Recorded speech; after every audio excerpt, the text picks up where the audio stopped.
Hello friends, अगर आप advance hospital subscribe कर चुके हैं तो आपको पता होगा कि हम एसीएल के बारे में या एसीएल सर्जरीज के बारे में बहुत ज़्यादा बात करते हैं। सिमिलरली घुटने का जो दूसरा लिगामेंट है पीसीएल, तीसरा एमसीएल और चौथा LCL. Now PCL, MCL and ACL have been always in discussion, लेकिन एलसीएल लिगामेंट जो है लैटरल कोलैटरल लिगामेंट, घुटने की बाहर की तरफ का जो लिगामेंट है उसके बारे में हमने बात जो है बहुत ज़्यादा नहीं की है। तो आइए डॉक्टर महेश काकड़े से जानते हैं कि एलसीएल इंजरी अगर होती है घुटने में, वो कितनी कॉमन है और उसे ट्रीट कैसे किया जाए। तो सर पहले हमें बताइए कि एलसीएल इंजरी जो है वो कितनी कॉमन है, क्या वो रेयर इंजरी है या वो कॉमन इंजरी है, कैसे हो सकती है। देखिए जैसा कि इन्होंने बताया कि घुटने में 4 लिगामेंट्स रहते हैं, एसीएल, पीसीएल और 2 घुटने के बाहर के लिगामेंट जो एमसीएल और एलसीएल है। तो बेसिकली कॉमनली जो इंजरी देखी जाती है घुटने में वो घुटने के अंदर के एसीएल लिगामेंट की रहती है। पर अगर कोई बहुत ज़्यादा हेवी इंजरी मानो रोड ट्रैफिक एक्सीडेंट हुआ है या सडनली बाहर की बाजू से बहुत ज़्यादा बड़ा फोर्स लगा है पैर में, तो फिर एलसीएल और एमसीएल की इंजरीज भी होती हैं। जिसमें कि एमसीएल की इंजरी फिर भी ज़्यादा कॉमन रहती है क्योंकि एमसीएल और एसीएल साथ में इंजर हो सकते हैं। एलसीएल की इंजरीज उतनी कॉमनली नहीं होती है, पर एलसीएल की इंजरीज बहुत सीवियर मानी जाती है क्योंकि एलसीएल की इंजरी के बाद में घुटना काफ़ी अनस्टेबल होता है और हमें नॉर्मल चलना भी मुश्किल हो सकता है। ऐसा ना। ओके। तो सर ये भी क्या एक एक्स्ट्रा आर्टिकुलर लिगामेंट है, उसे भी ओपन करके रिपेयर करना पड़ता है। जी बिल्कुल। एमसीएल और एलसीएल लिगामेंट जो रहते हैं ये घुटने का जो कैप्सूल रहता है उसके बाहर रहते हैं। तो नॉर्मली हम लोग जो दूरबीन से सर्जरी करते हैं जिसको आर्थ्रोस्कोपी बोलते हैं, वो घुटने के अंदर के लिगामेंट्स जो कि एसीएल, पीसीएल और मेनिस्क है, इनके लिए होती है। तो जब जैसा कि मैंने बताया कि एमसीएल और एलसीएल घुटने के बाहर है, तो इसके लिए हम आर्थ्रोस्कोपिक प्रोसीजर्स नहीं कर सकते, इनको हमें ओपन सर्जरी से एड्रेस करना पड़ता है। तो सर उसको रिपेयर करते हैं, रिकंस्ट्रक्ट करते हैं, उसमें क्या टेक्निक रहती है। देखिए 2 प्रकार के सिनारियो इसमें रह सकते हैं। अगर इंजरी अभी रिसेंटली हुई है और पेशेंट हमारे पास जल्दी आ जाते हैं और एसीएल के साथ में अगर वो हड्डी का थोड़ा टुकड़ा भी निकल गया है जिसको कि हम बोनी एवल्जन इंजरी बोलते हैं, तो ऐसे केस में हम प्राइमरी रिपेयर कर सकते हैं जिसमें कि हम लोग ओपन इंसिजन लेके जो लिगामेंट है उसको एंकर्स के सहारे जहाँ से वो एवल्स हुआ है वहाँ पे हम लोग फिर से बिठाते हैं। और मान लीजिए अगर कोई बहुत पुरानी इंजरी लेके प्रेजेंट करता है को बहुत बहुत दिन पहले ये इंजरी हुई है, पर उसको तभी उसको ये सब ट्रीटमेंट का उसने ज़्यादा ध्यान नहीं दिया और अभी उसको वो लचकपन या इम्बैलेंस से छुटकारा चाहिए, तो ऐसी केस में हम लोग रिकंस्ट्रक्शन सर्जरी का उसको ऑप्शन रख सकते हैं। तो सर आप कह रहे हो कि घुटने का डिसलोकेशन के लिए एलसीएल जिम्मेदार है, अगर एलसीएल टेयर है तो क्या उसको अनट्रीटेड रखना बेहतर रहेगा कभी। जी नहीं, बिल्कुल नहीं। जैसे कि मैंने पहले भी बताया, एलसीएल इंजरी जब होती है तभी वो जो इंजरी का मैकेनिज्म है वो काफ़ी हाई फोर्स का रहता है और घुटने का जो स्टेबिलिटी है वो बहुत ज़्यादा मात्रा में कॉम्प्रोमाइज़ हुआ रहता है और पेशेंट को इस इंजरी के साथ में सिर्फ आइसोलेटेड एलसीएल इंजरी कभी प्रेजेंट नहीं करता है, तो उसके साथ में एक मल्टी लिगामेंट इंजरी के साथ में पेशेंट प्रेजेंट करेगा। तो ऐसा है कि कई सारे सर्जन्स सिर्फ एसीएल पीसीएल पे ज्यादा ध्यान देते हैं और एलसीएल और पोस्टरलैटरल कॉर्नर जिसको बोलते हैं वो अनट्रीटेड और निग्लेक्टेड रहता है। पर ये एक मेन स्टेबिलाईजर के रूप में भी काम करता है घुटने के, तो इसको अनट्रीटेड रखना अच्छी बात नहीं है। पेशेंट को इंस्टेबिलिटी के एपिसोड्स फिर से हो सकते हैं डिस्पाइट एसीएल पीसीएल को ट्रीट करने के बाद पीसीएल सर्जरी और एसीएल पीसीएल के फेलियर रेट्स भी अगर एलसीएल इंजरी है तो बढ़ जाते हैं। ओके। तो रिकमेंडेड ऐसा ही रहेगा कि आप MRI और पेशेंट को ध्यान से देखिए, उनके क्लिनिकल टेस्ट ध्यान से कीजिए, जैसे कि वारस वाल्गस लैक्सिटी हो गया। हमें इजीली समझ आ जाता है अगर वारस लैक्सिटी बहुत ज़्यादा है तो उसको कोलैटरल लिगामेंट्स की इंजरी है।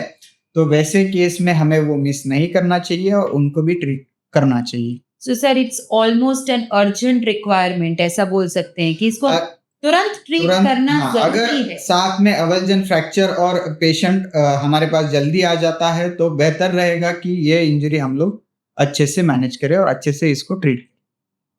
सर ओपन करके अगर ये हम इंजरी ये ट्रीट करते हैं, क्या रिपेयर भी ओपन करके ही करना पड़ेगा? जी बिल्कुल, जैसे कि मैंने बताया कि ये लिगामेंट घुटने से बाहर रहता है तो जो बोनी अवल्जन है और जो लिगामेंट रहता है उनको हम आइडेंटिफाई करके उसके अंदर से सूचर्स लेके उसको फिर से अपनी जगह पे बिठा देते हैं। तो इसका घुटने के अंदर जाके हम लोग ये चीज नहीं कर सकते क्योंकि वो हड्डी का टुकड़ा और लिगामेंट दोनों घुटने से बाहर रहता है। हाँ, तो और सर इसमें इम्प्लांट्स यूज होते हैं? जी बिल्कुल, हम लोग कई सारे टेक्निक्स है तो 2 टेक्निक्स के बारे में मैं बात करूंगा। पहली तो है कि हम लोग सूचर एंकर्स का इस्तेमाल करके जिसमें कि एंकर आता है जिसको हम हड्डी के अंदर बरी करते हैं और उसमें से जो धागे आते हैं वो लिगामेंट के थ्रू हम लोग बाइट लेते हैं और फिर लिगामेंट्स को जगह पे बिठाते हैं। और दूसरी टेक्निक है कि रिकंस्ट्रक्शन, मतलब हम लोग जैसा कि ACL में हम लोग ग्राफ्ट लेते हैं वैसा सिमिलर ग्राफ्ट हम लोग LCL रिकंस्ट्रक्शन के लिए भी लेते हैं। फिबुला जो हमारी हड्डी है उसके हेड में हम लोग ड्रिल करते हैं, उधर से हम लोग ग्राफ्ट पास करते हैं और फिर फीमर में हम लोग उसको स्क्रू के सहारे बिठा देते।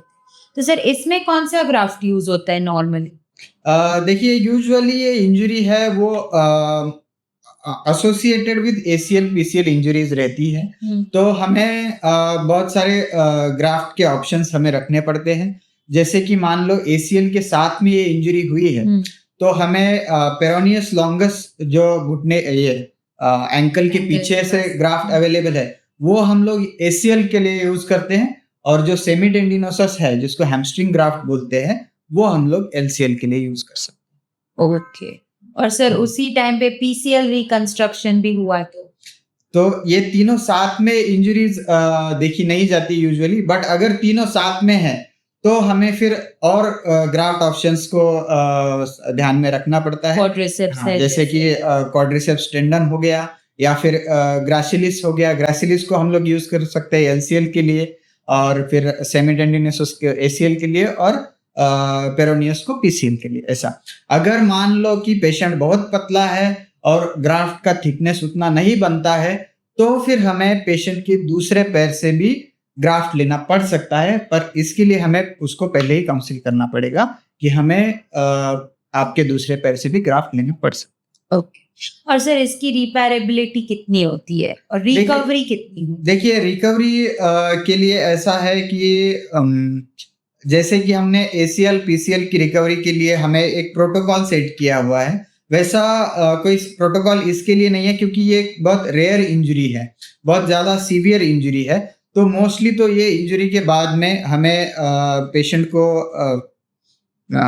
लॉन्ग ब्रेस में पैर को रखना पड़ता है कम से कम 1 महीने के लिए। उसके बाद में धीरे धीरे हम लोग उसका मोबिलाइजेशन चालू करते हैं, उसको रेंज ऑफ मोशन के एक्सरसाइजेस चालू करते हैं। Sir range of motion not for 1 month, at least for 3 to 4 weeks we have to restrict the range of motion in this kind of, because it is extra articular when we bend the knee वो repair होने का उसका इसका चला जाता है, risk हो जाता है। Okay okay. देन उसके बाद में फिर जो नॉर्मल ACL का प्रोटोकॉल है उसके अकॉर्डिंग ही फिर हम लोग उनको चलाते हैं। जैसे कि स्टार्टिंग में हम लोग रेंज ऑफ मोशन एक्सरसाइजेस उनको अलाउ करेंगे। जब रेंज ऑफ मोशन पूरा अच्छे से आ जाएगा, 90 डिग्री से ऊपर तक आ जाएगा, फिर उनकी स्ट्रेंथनिंग एक्सरसाइजेस पे हम लोग फोकस करेंगे। और sir about weight bearing? Wait bearing में इसमें कुछ रेस्ट्रिक्शंस नहीं रहते हैं। हम not a weight bearing structure, उसको हम लोग अगले दिन से वेट बेयरिंग चालू कर सकते हैं। बट उसके साथ में हमें देखना पड़ेगा मेनिस्कस इंजरी और ये सब इंजरी अगर साथ में है तो फिर हमें वेट बेयरिंग थोड़ा सा आगे ये करना पड़ सकता है। depending on the other ligaments if they are involved. If only LCL, तो weight bearing as such weight bearing में कोई प्रॉब्लम नहीं है, अगले दिन से बेंडिंग पेशेंट में रिस्ट्रिक्शन होना चाहिए। बेंडिंग में 3 से 4 हफ्ते के बाद में हम लोग बेंडिंग अलाउ कर सकते हैं।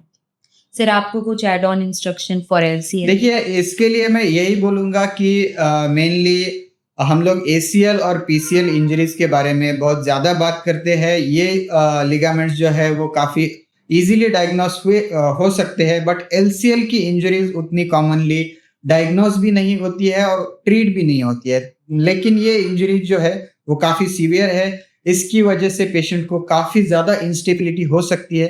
तो इसको ऐसे ही छोड़ देना अच्छी बात नहीं है, और ये आगे जाके आपके घुटने के लिए भी हानिकारक हो सकता है। और आपने अगर इसके बिना ACL और PCL की सर्जरीज की है तो उसमें भी रिटेयर के चांसेस ज़्यादा होते हैं। तो कॉमनली आप अपने डॉक्टर से और आप अपने फिजियोथेरेपिस्ट से कंसल्ट करके ये सब चीज़ें ध्यान में रख के LCL इंजरीज को भी अच्छे से ट्रीट करें तो बेहतर रहेगा। तो दोस्तों अगर आपको मल्टी लिगामेंट इंजरी है जिसमें आपको ACL और PCL को एड्रेस करने के लिए आपके डॉक्टर ने बोला है, अगर LCL और MCL जो है वो अनएड्रेस्ड रहेंगे तो ACL PCL के एड्रेस करने की रिकवरी जो है उसका जो प्रोग्नोसिस है वो कम हो जाएगा। तो आपका LCL MCL लिगामेंट्स जो हैं बाहर के और अंदर के लिगामेंट्स, उसकी इंजरीज को भी निग्लेक्ट नहीं करना चाहिए। उसके लिए आपको एक आर्थ्रोस्कोपिक सेंटर और इवन ऑर्थोपेडिक सर्जन जिनकी एक्सपर्टीज एक्सपीरियंस दोनों चूज करके ही आपको आगे बढ़ना चाहिए। So if you have a multi ligament injury, do not blindly follow the instructions. आपको बहुत ज्यादा जांच पड़ताल करके आगे बढ़ना चाहिए। Thank you very much.